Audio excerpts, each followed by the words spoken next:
Well, for our topic today, I asked the universe, asked Spirit to give me some lessons in sailing, because I've only been out on a sailboat one time out in Fern Ridge. So I was really looking for opportunities to step into the flow. And it started with Robin Erickson, who is on our music team as a violinist. And she is a professional sailing instructor. And so we didn't actually get out on the water. I just sat with her for a couple hours, and she gave me a verbal lesson in sailing, which was just a wonderful opportunity to see that picture of what people who get out on the boat are experiencing in their accumulated knowledge. And for her, I asked her, why do you sail? Why did you go to all this trouble to learn that? And she said, it's this sense of being that she has out on the water, out in those elements. And the lessons in flow just kept coming that week, and so thank you, Spirit, because the next one was that Donna's and my main wastewater pipe under our house blocked up. And so I got an opportunity to borrow this, what they call a snake, or an auger, which is this long wire you put into the pipes, and it just sort of twists, and you got to watch your hands because it can take a finger off. So anyway, thank you, Spirit, for that 5-hour opportunity to wrestle with the flow underneath our house. And then the opportunities to step in the flow continued, because the next thing was Paul was over here, I think, wrapping up after movie night, because he runs the sound, and he said, John, there's flooding in the church. So again, I said, thank you, Spirit, for this opportunity, and came over here, and there was just this massive puddle in the back, in the Fillmore wing, the back door there. And what happens is, because that part of the building is underground, if the outdoor drain gets stopped up, just this hole in the ground, then the water has nowhere to go except through under the door.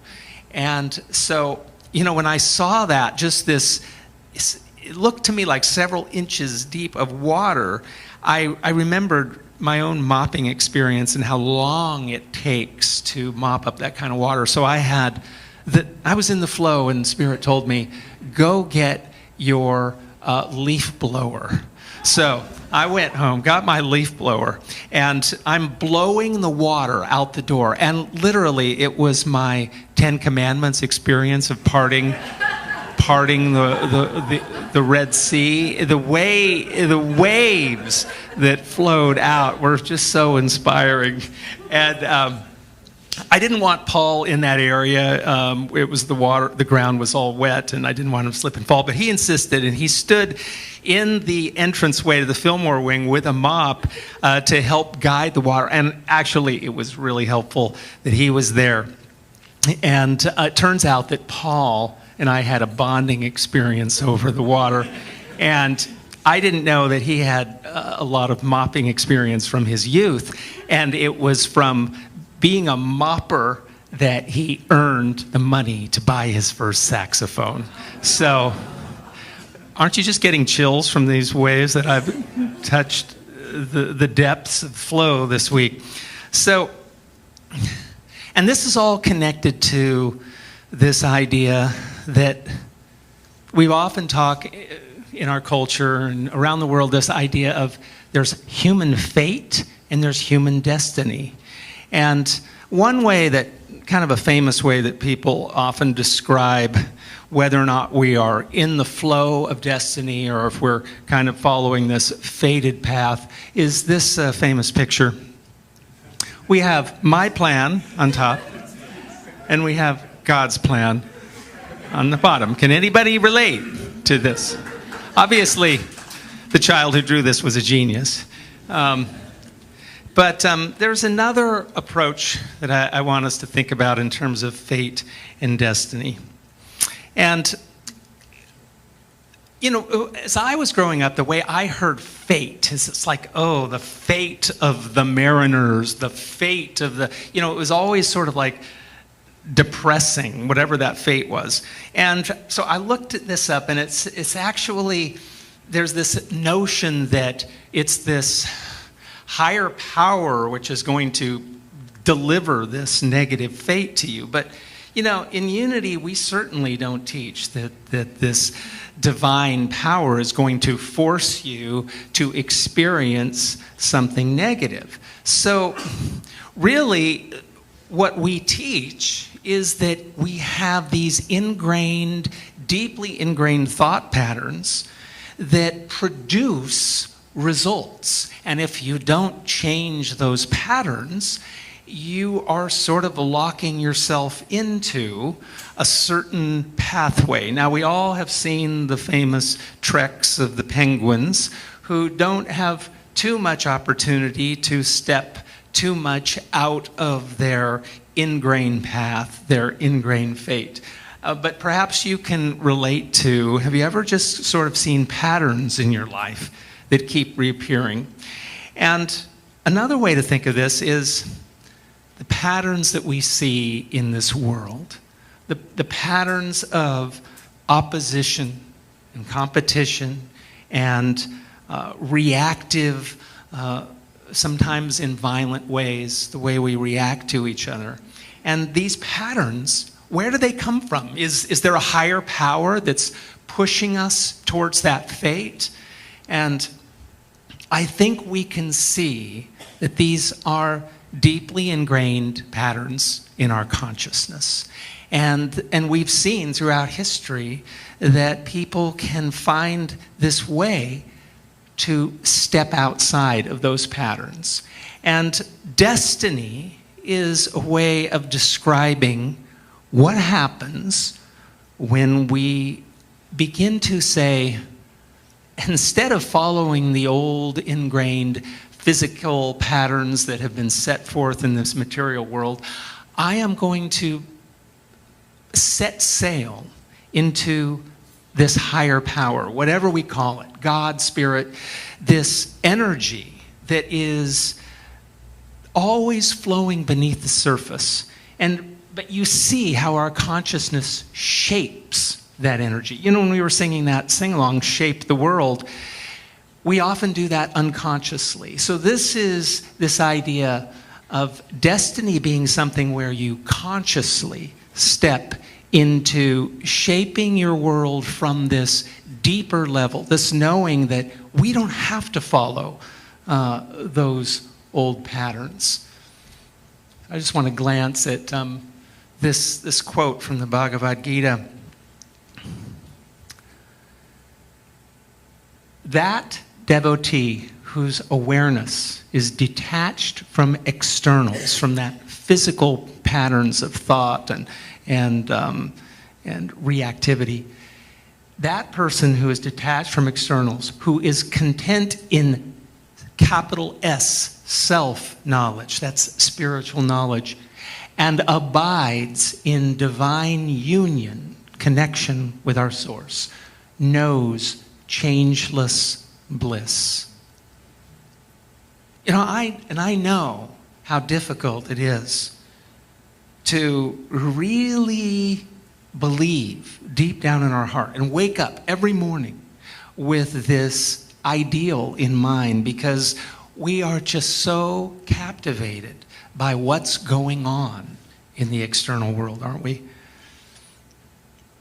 And so what happens is we so often add to the stress within us by our worries and our doubts and our fears about what's going on. And it's sometimes annoying when people are trying to tell us this spiritual lesson, oh, don't worry about it. Because sometimes we feel like that's a cop-out. Don't worry about that sound that's coming out.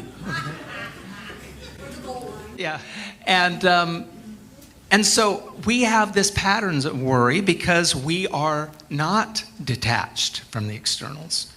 And there is this long-standing struggle of spiritual teachers trying to get us to shift our awareness to another way of being where we are not attached to externals. And here's a similar quote. We just saw the Bhagavad Gita, so let's look at this quote from Jesus, where he says, "Who of you, by worrying, can add a single hour to his life, his or her life?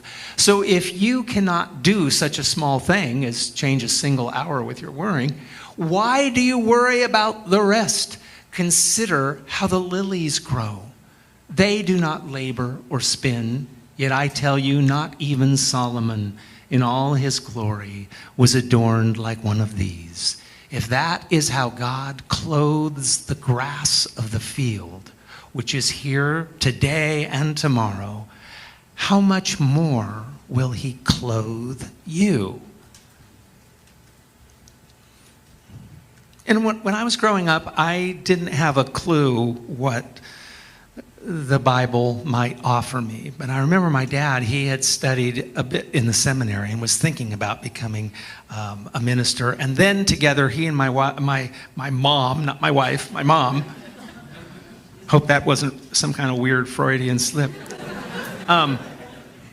they decided that they didn't believe in the God that they had been taught about. This God which is up there deciding and judging and maybe dooming certain people to their fate, because that's what it seemed like a God. If there's a God, that God must be in charge. And so if somebody meets their fate, well, that's God's fault. And they just looked at the world and said, we don't want to believe in a God that is deciding all these fates. But in unity, we understand, we are part of that power. And so we on this earth are actually shaping this earth, aren't we? We are shaping it through our choices, largely not conscious of there being a higher power, a higher consciousness, which Unity co-founder Charles Fillmore called super consciousness, that we are part of a super consciousness and that we can learn to sail with it. So you might be wondering, well, what did I learn in my sailing lessons? And one of the things that Robin said is, well, they're often taught that there are three main lessons, three main ways to become a sailor, three important things to do to learn how to sail. And the first one is time on the water. And the second one is time on the water. And I bet you can guess what the third one is. What is it? Time on the water. So in spiritual terms, think about what that means. This is our monthly bulletin of all the things going on here. Well, all the things here are like offering you time on the water. Time to reflect on your connection with your source.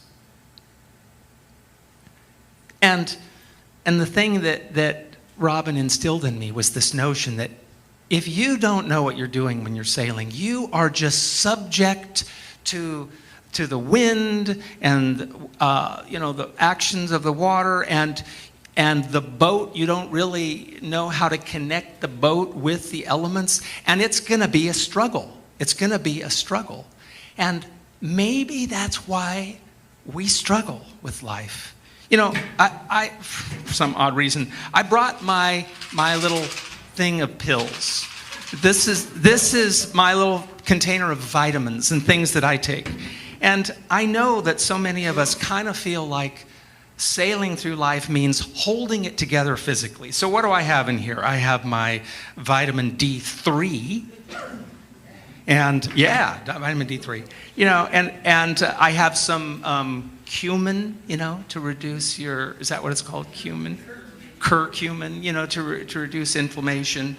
And I have my baby aspirin that I take that's supposed to thin your blood a little bit. I have some genetic tendency towards high cholesterol. And the only real medication I take is an injection twice a month that lowers my cholesterol. And, I know that so many of us, we've got our bundle, right, that we go through. And the point is that this is not the kind of sailing lessons I'm talking about. Yes, we have to learn how to navigate in this physical world, but that's really walking on land. And the thing is that when you finally realize that what this is really about, what we're really doing here, is not just learning how to hold things together in the physical world.